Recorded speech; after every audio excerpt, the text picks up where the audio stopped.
Pos Kesehatan Desa atau Poskesdas merupakan sebuah lembaga sebagai upaya kesehatan bersumber daya masyarakat yang berfungsi sebagai wadah bagi kesehatan masyarakat desa.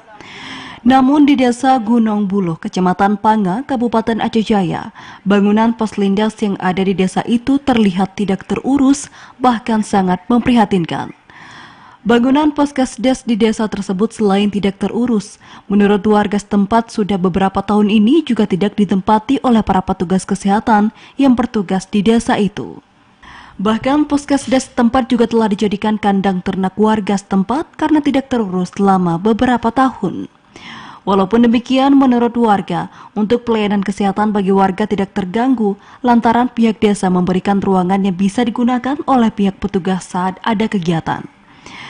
Pelaksana tugas Dinas Kesehatan Aceh Jaya, Cut Dewi, mengungkapkan terkait bangunan Poskesdas yang tidak ditempati dan mengalami kerusakan, sejauh ini pihaknya belum menerima laporan dari Puskesmas. Menurutnya seharusnya mereka membuat laporan bila di lapangan ada kendala maupun berbagai hal lainnya. Hal itu seperti bangunan Poskesdas yang mengalami kerusakan di desa tersebut. Terkait dengan Poslindas Gunung Buluh, bahwasannya sampai hari ini saya belum mendapatkan laporan tentang kerusakan fisik daripada Puskesmas, di mana kita Dinas Kesehatan punya perpanjangan tangan adalah Puskesmas. Ya, kita memoneh Puskesmas, yang memoneh desa adalah Puskesmas.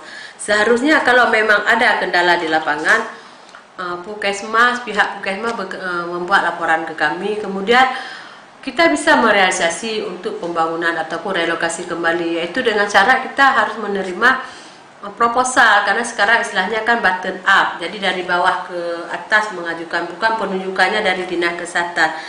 Oleh karena itu, PLT Dinas Kesehatan Aceh Jaya meminta pada pihak Puskesmas Panga untuk segera membuat laporan tertulis terkait kondisi bangunan Poskesdas saat ini untuk disampaikan ke dinas terkait sehingga mendapat solusi yang lebih baik. Dari Aceh Jaya, Musliadi, TVRI melaporkan.